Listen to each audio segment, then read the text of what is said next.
What's up, everybody? It's Brad, the host here. What you're about to see is our first time listening through to the Joey Clift's Our 50 States project. We started with North and South Dakota, and he has all the rest of the 50 states all finished out, completing Sufjan Stevens' work. I just wanted to chime in and let you guys know that we actually have an interview with Joey Clift that we are going to be putting out sometime next week. We're going to put out the interview in its entirety. So if you want to hear that one, you're going to have to like and subscribe. We're in a rating system here. Wherever you got to do that, or hit the bell. I think there's a bell, they tell me. Anyway, thanks for watching, and I hope you enjoy this video. If you want to listen to the full episode, you go to patreon.com/flyoverstatepark, and you can find our entire backlog of Side B. Side B. I'm really excited to jump into what we're working on tonight. Joey Clift is a comedy writer, written on several like network television things. And yeah, during the quarantine, he reached out to people and told me he was doing this Our 50 States project. It is an incredible amount of work. He did what Sufjan Stevens couldn't do in 6 months or something. So impressive. It's pretty impressive output wise.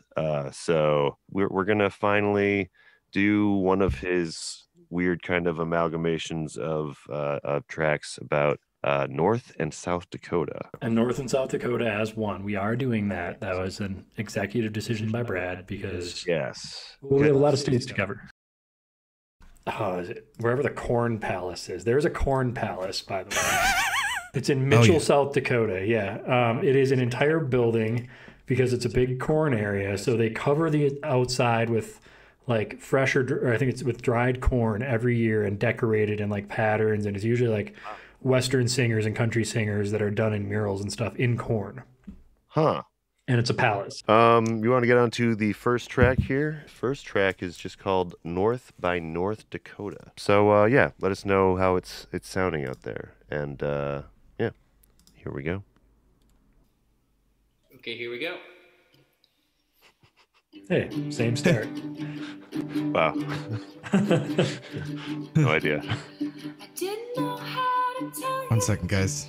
I'm going north by North Dakota. That's what this letter told you. I won't be back when the winter snow falls again. I'll always treasure. Oh, he really did produce the entire list of states. That's so impressive. I know, right? But when you hear that It's completely insane. going north by North Dakota,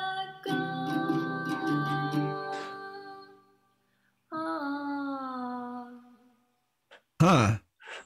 That was beautiful. That was a really good tune. 200 musicians joined forces for this. All right. I'm going to read everything I can now. South Dakota, why don't you love me?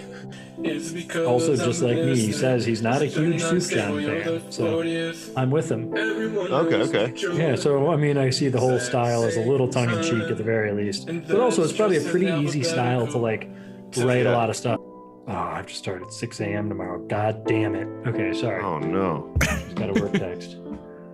Oh no. I'm really bad That's at not starting good. work on time, so it's going to be super wonderful. I remember work.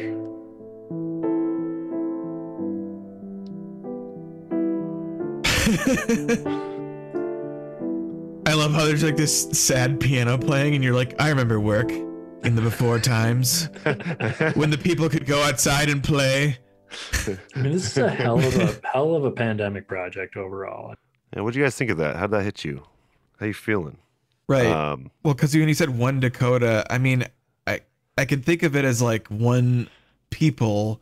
Yeah. And I could definitely think that, as I mentioned earlier, I definitely think the Lakota Sioux could think of themselves as one Dakotan people. The white settlers who turned North Dakota and South Dakota into a joke for us to laugh at. Probably no. I don't know.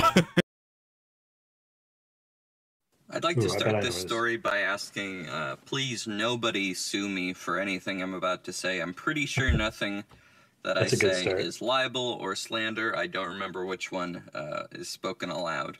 But I have a story about something that happened while I was an 8th grader in a small North Dakota town. I'm not going to specify the name of the town because I am afraid that people will hear about it and get mad at me.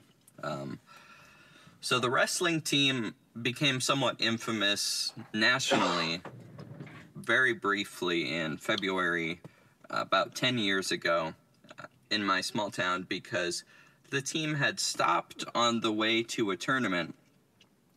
They'd stopped on the side of the road in order to slaughter a raccoon. They saw it on the side of the road and thought, this is our chance to just murder the beast. And 4 or 5 students, as well as the coach, got off and just beat the shit out of this poor animal. And according to this news article, which I would love to cite, but again, I am afraid of a lawsuit, they put the animal under the bus in like a little storage compartment, and they thought it was dead. And then the next day, they opened it up and realized the raccoon was alive after all. Someone's parents found out about the whole thing while they were on the way to the tournament, and they were disqualified because they were told they had to come home. And you might think, okay, well, this was a big thing, you know, the coaches probably all got fired. No, they did not. The wrestling coach was unanimously allowed to keep his position for the rest of the year. I believe he didn't come back the following year. And he retained his position as an elementary school science teacher.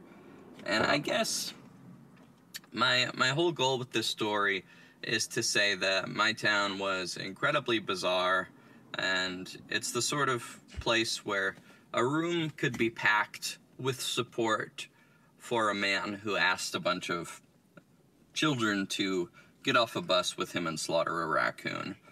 And I think that's pretty beautiful. I also think that this man taught me in elementary school, and he told everyone that if I had drank milk, I wouldn't have had a broken leg. Which I don't think is true, but because he made that comment, I was a little... I've always had a little, you know, just a little about him. So if anyone thinks he's a bit silly based on this story, you know, that's fine by me. Oh my God. Wow. Holy shit. That was one of the most intense things I've heard on a podcast. Like, you're not. I do gotta say though, this did remind me of a story that's not my story; it's a friend's story, so I won't specify. But they were at their cousin's house, and I'll tell you the state. It was Indiana. So they apparently decided to go out and bury I forget what animal it was, but some kind of rodent up to their neck, and then run over them with lawnmowers. So I guess the moral of the story here is I guess some really fucked up stuff happens in the middle of nowhere. Yeah. That you only really hear from firsthand accounts. Thanks for watching. Next week, we will be interviewing Joey Clift, the architect of the Our 50 States project, and we are going to go over our top 15 from the, 500 and some odd songs that were in that project. We're in a rating system here.